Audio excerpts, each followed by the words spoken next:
This is KGW News at Sunrise. Good morning. Thanks for getting up with us on this Sunday. I'm Tim Gordon alongside Chris Delcoué and Chris McGinnis. Good morning. Good morning. And Chris, are we expecting another?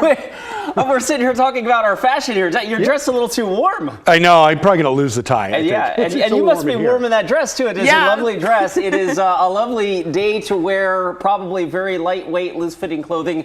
Yet again, let's get you out the door and show you the live look from our Stoller Vineyard camera in Dayton. Can you see Mount Hood off in the distance? You're better than I am because I can't. But I know that Mount Hood is there. It's just kind of hazed in this morning, right? The sun is up, but it is a hazy start and obviously a very warm start to our Sunday morning as well. The hot weather alert map looks much the same as it has the last couple of days. The peach shading representing heat advisories for the I-5 corridor up into Washington, the Coast Range and the Cascade foothills. And the excessive heat warning continues for another day here in the Portland, Vancouver metro area from Clark County south to Salem, out through the gorge to the Columbia Basin, in portions of Central Oregon again today for temperatures once again exceeding the century mark in a lot of locations. We were 102 yesterday, by the way, in Portland. It's 70 degrees right now at PDX. So another very mild start to the day. Hillsborough has slipped to 59 though, and that's relatively one of the more comfortable spots on the map. King City sits at 60, and the big picture here across the region, Salem at 66, 75 in Pendleton. Check this out. It is 6 o'clock in the morning on Sunday, and it is 81 degrees in the Dalles. The Dalles hit 112 yesterday, and they will probably be back up in that territory again today. So here's the forecast. Mostly clear right now. We've got upper 80s by noontime. Guys, I've got us topping out just shy of 100 degrees this afternoon. When will the heat break? I've got your 7-day forecast in just a few. Thanks, Chris. Clackamas County has confirmed an elderly man died from the heat this week. We don't have much more information yet, but we do know he did not have a working AC at home. At last check from the Oregon State Medical Examiner's Office, there have been 7 suspected heat-related deaths since the beginning of the current heat advisory. The examiner's office said the investigation to confirm these were all related to heat may take months. And this morning, we're following up on explosions and a shootout between police and a man in McMinnville.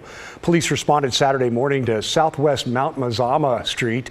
The call was originally for possible domestic violence. They eventually heard loud explosions and gunshots as they approached the home. Witnesses later said a man was throwing large mortar-style fireworks.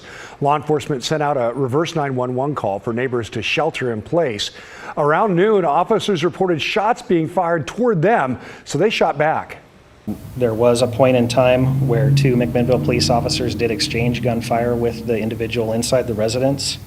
Based on the size of the scene, there are multiple neighboring residences that do have bullet holes.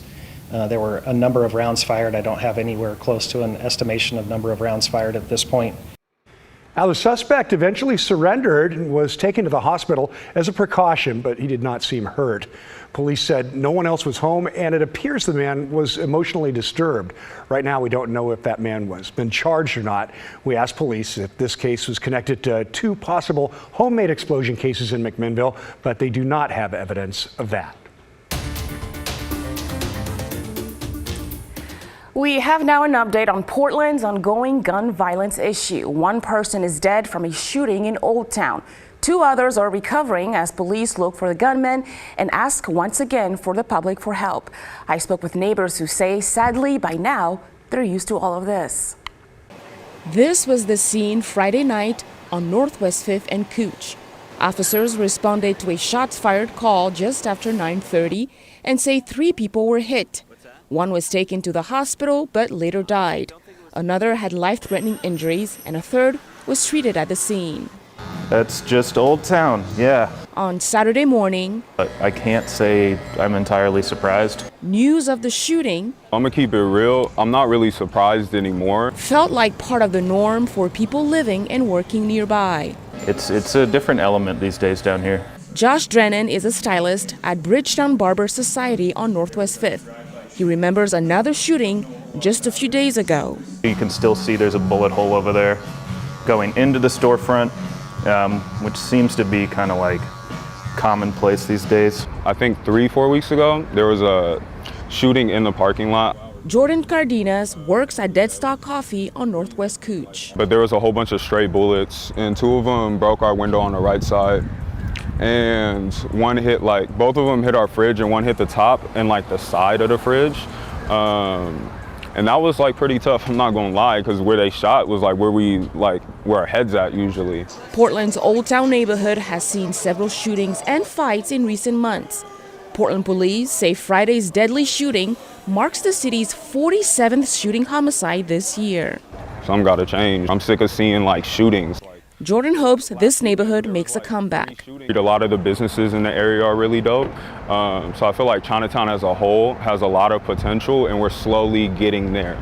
But neighbors recognize with all its potential, Old Town also comes with challenges of shootings, break-ins, and drugs. I love Portland, don't get me wrong. But it's taken a hit last couple of years. Yeah, no surprise, Portland has seen an increase in 911 calls because of our hot weather. Major events like this heat wave add to the already busy call load, a challenge they're trying to meet by hiring more dispatchers. Catherine Cook shows us what it takes to do the job and how you can apply. 911, what's the location of your emergency? In Portland, 911 dispatchers are the gateway to police, fire, medical, and now Portland Street Response. Some people call us the first responders. A critical role the city says it needs more people to fill. We are seeing a huge increase of calls that we never had before. Chelsea Labar spent 7 years as a 911 dispatcher.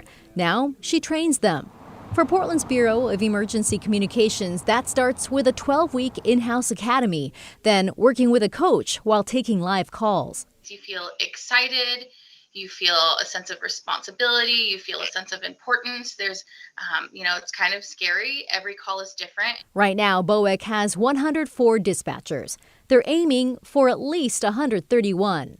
In the last 2 years, they've lost 43, 6 of them to promotions. Add to that employees who need to call in sick. 911 centers all over the nation are experiencing the same staffing shortages.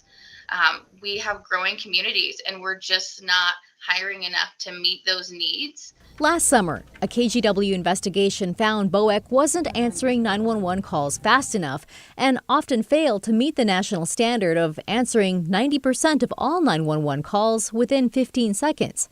In August, the average 911 caller in Portland waited nearly a minute. How is this acceptable? It's not. Absolutely not. Even now, callers often face hours-long wait times for the city's non-emergency line. It's a problem they hope to address with more hires. They're doing amazing work here. Candidates need either a high school degree or GED and be at least 18 years old. They must be able to type 40 words per minute with 90% accuracy and pass a background and psych assessment. And of course, they need to apply. This is an extremely fulfilling job. You're serving your community. Now, the city will take applications through August 14, and they're also offering 2 informational sessions later this month. We have information on that, including an application link in our story at kgw.com. Wow, that's good to know. Yeah. All right, still to come, Portland's naked bike ride is back even during the heat. The message behind this humorous ride.